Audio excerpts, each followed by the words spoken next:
Everyone, welcome back to my new another video. তো তোমাদেরকে এর আগের ভিডিওতে আমি শেয়ার করেছিলাম আমার দুঃসম্পর্কের শ্বশুরমশাইয়ের বিয়ের পার্ট 1।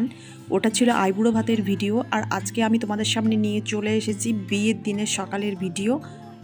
আর এরপর আস্তে আস্তে সব তোমাদের সঙ্গে এক এক করে শেয়ার করব। মাঝে কিছুদিন ব্যস্ততার জন্য ভিডিও এডিট করতে সময় পাইনি, যার কারণে আপলোড করতেও লেট হলো পার্ট 2টা।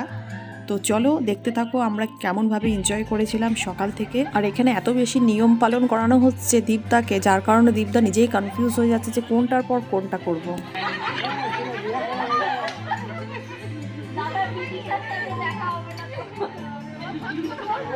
हेलो भाई। हाँ भाई कौन? हाँ हाँ हाँ हाँ हाँ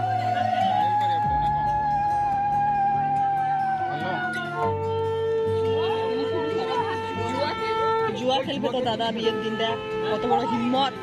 লজ্জা করে না, তুমি জুয়া খেলছো।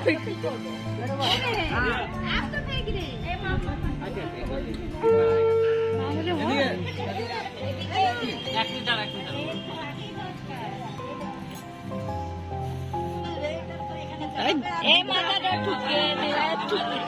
ঠুকে দাও।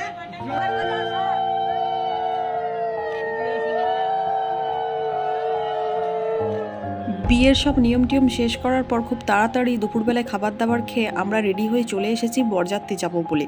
আর বরযাত্রী যাচ্ছি আমরা বোলপুরে। আর জামতারা থেকে বোলপুরের ডিস্টেন্সটা অনেকটাই, প্রায় 3.5 থেকে 4 ঘন্টা। তো সেই জন্য আমরা তাড়াতাড়ি বেরিয়ে পড়ছি। এখন বাজছে প্রায় 4:30। বোলপুর জাস্ট ঢুকবো কিন্তু রাস্তার অবস্থা জাস্ট দেখো, কুয়াশা থেকে অবস্থা হচ্ছে, আগের দিকের গাড়িটা পর্যন্ত দেখা যাচ্ছে না, এত অবস্থা খারাপ রাস্তার।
ओहो हेवी हेवी पूरा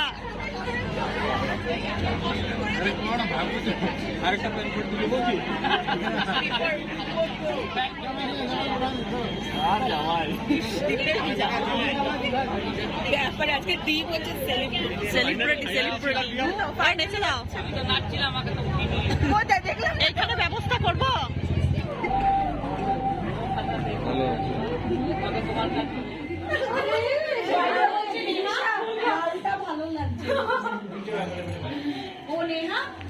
ঠিক আছে, ওই রুবাই স্পেশাল বললো 10 কিলোমিটার, 10-12 কিলোমিটার।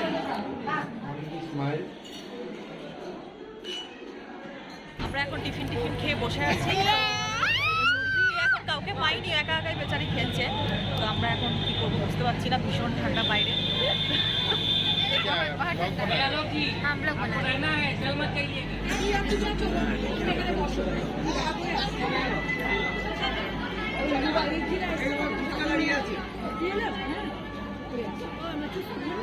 लीजिए कॉफी पीने आए हैं।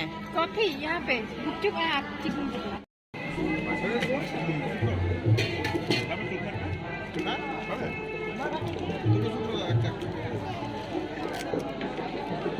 শুভম, এখানে প্রমাণ হয়ে গেল তুমি ছেড়ে খেয়ে নিলে ফুচকা।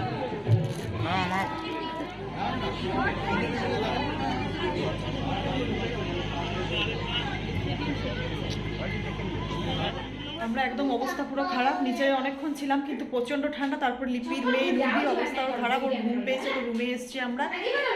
আর এখান থেকে দেখে মনে হচ্ছে না যাবো, মনে হচ্ছে এখানেই ঢাকা নিয়ে ঘুমিয়ে যায়। সারা মানে রাস্তাতে বমি করতে করতে এসেছি। এক তো গাড়িতে এসে অবস্থা খারাপ, প্রথমে ভেবেছিলাম বাসে আসবো কিন্তু লাস্ট অব্দি গাড়িতে আসতে হয়েছিল, যার কারণে এই অবস্থা।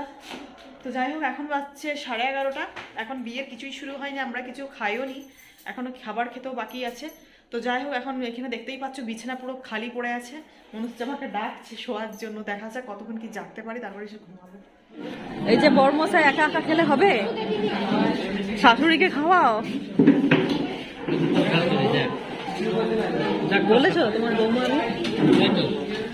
বৌমা? খাও খাও। भैया खाना हो गया? তো ফাইনালি শ্বশুরের আমার বিয়ে কমপ্লিট হয়ে গেল। শাশুড়িকে নিয়ে ভীষণ খুশি, সেটা তোমরা দেখে নিশ্চয়ই বুঝতে পারছো। তো এখন ওরা খাবার খাচ্ছে, আমরা এই আগের ব্যাচেই বসলাম। এখন বাজছে রাত প্রায় 2:30। তো চলো আজকের মতো ব্লগটা এখানেই শেষ করলাম। তোমাদের কেমন লাগলো প্লিজ লাইক করে দিও ভালো লাগলে। তো দেখা হচ্ছে নেক্সট ভিডিওতে। চলো tata, thank you for watching.